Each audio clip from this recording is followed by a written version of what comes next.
가족과 지인을 동원한 이른바 민원사주 의혹을 받는 류일임 방송통신 심의위원장이 이번에는 통신심의와 관련된 추가 의혹으로 논란에 휩싸였습니다.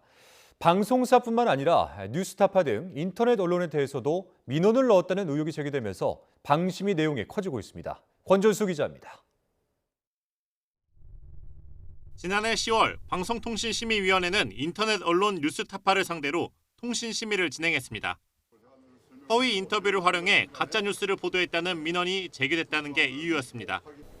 그런데 YTN이 입수한 자료를 보면 방심위가 심의에 나서기 한 달 전에 만든 가짜뉴스 신고센터엔 수상한 민원이 여럿 올라왔습니다.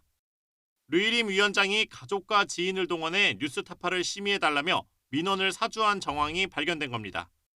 앞서 뉴스타파를 인용보도한 방송사에 대해 심의를 열어 과징금을 매기는 과정에서 불거진 민원 사주 의혹과 같은 내용입니다. 뉴스타파에 대해서 민원 청구를 안 했을 리가 없다고 생각했죠. 기존에는 인터넷 언론이 방심위의 심의 대상이 아니다라는 게 공식적인 입장이었고, 그런데 류일임 위원장이 오고 나서 갑자기 입장을 바꾼 거예요.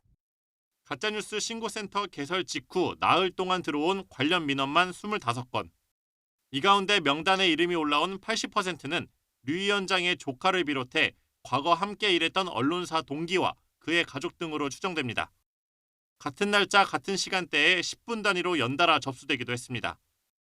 YTN은 방심위의 민원 청구 의혹과 관련된 사실관계 확인을 요청했지만 방심위는 개인정보가 들어가 있다는 이유로 불가능하다고 밝혔습니다.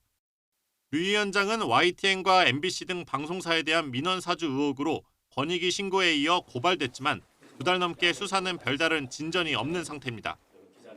하지만 지난주 법원은 방심위 야권 김유진 위원의 해촉 효력을 정지시키면서 민원 사주 의혹이 전혀 사실무근으로 보이지 않는다고 판단했습니다.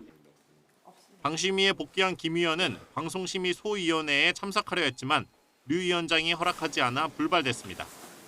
저는 위원회 지위를 회복했음에도 소위 배정을 무작정 기다려야 되는 그런 상황입니다. 위원회의 위법적인 상황과 심의의 절차적 하자는 반드시 부메랑이 되어서 돌아올 것입니다.